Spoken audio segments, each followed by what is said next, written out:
Bagaimana cara memberikan penjelasan yang mudah untuk dimengerti kepada ibu-ibu yang sudah masuk kelompok dirosah saat beliau dalam keadaan haid dan beliau tidak mau datang dalam bermajelis, Ustaz? Untuk belajar ya? Iya. Ya, sebenarnya itu dia jadikan haidnya sebagai alasan.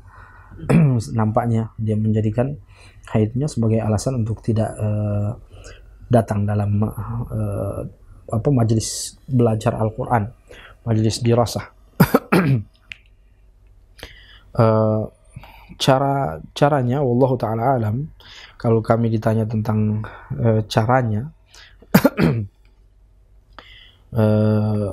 mungkin kami tidak terlalu berpengalaman dalam caranya, tapi intinya ketika menasehati seseorang yang malas dan enggan untuk melakukan satu kebaikan, kita nasihati dengan bil hikmah wal mau'izatil hasanah. Ud'u ila sabili rabbika bil hikmati wal mau'izatil hasanah. Ajaklah orang kepada kebaikan, kepada jalan Allah Subhanahu wa taala dengan penuh hikmah dan pengajaran yang baik, wal mau'izatil hasanah.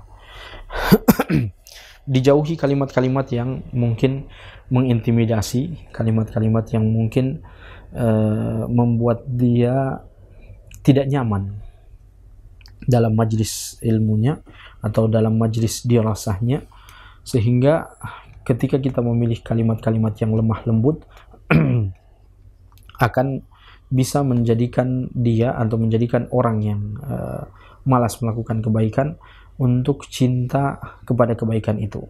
Bahkan lama-kelamaan dia sendiri yang akan merasa haus untuk melakukan kebaikan itu.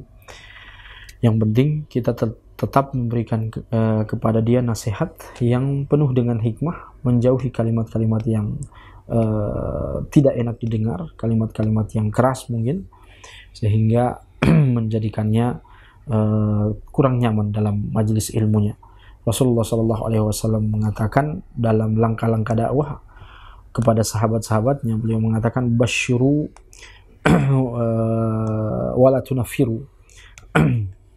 Berikanlah berita gembira dan janganlah jadikan orang lain lari dari dakwah kalian atau lari dari kebaikan yang kalian ajak mereka ke dalamnya. Jadi mungkin itu sebagai nasihat kami kepada para pengajar-pengajar dirasah atau pengajar-pengajar Al-Quran. Memang semua orang yang kita ajari mungkin ada yang banyak atau besar minatnya, dan juga mungkin ada yang sedikit minatnya terhadap pelajaran yang kita berikan, sehingga kita mengajak mereka dengan cara-cara yang lebih baik, lebih bijak, agar supaya mereka bisa selalu hadir dalam majelis-majelis Al-Quran kita itu. Motivasi mereka dengan hadis-hadis Nabi SAW tentang keutamaan belajar Al-Quran. Berikan kepada mereka contoh-contoh orang-orang yang sudah berhasil dalam kehidupan mereka. Misalnya ada seorang nenek-nenek yang baru-baru ini disebutkan oleh Syekh Abdullah Al-Harbi. Beliau mengatakan ada satu keluarga mengundang Syekh Abdullah Al-Harbi untuk makan kambing guling. Lalu Syekh Abdullah Al-Harbi bertanya kepada mereka, dan itu temannya dia, kenapa kalian mengajakkan acara ini?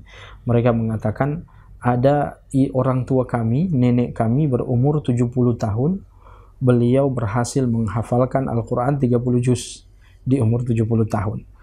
Dan motivasi-motivasi seperti ini dapat kita berikan kepada mereka agar supaya mereka tetap semangat dalam mempelajari Al-Quranul Karim. Karena di akhirat nanti orang akan menikmati keindahan surganya sesuai dengan kekuatan hafalan Al-Quranul Karimnya. Rasulullah SAW mengatakan ada orang yang di akhirat nanti dikatakan iqra wartaqi, bacalah hafalan Al-Quranmu, engkau akan menaiki tangga-tangga surga sesuai dengan bacaanmu itu. Wallahu ta'ala alam.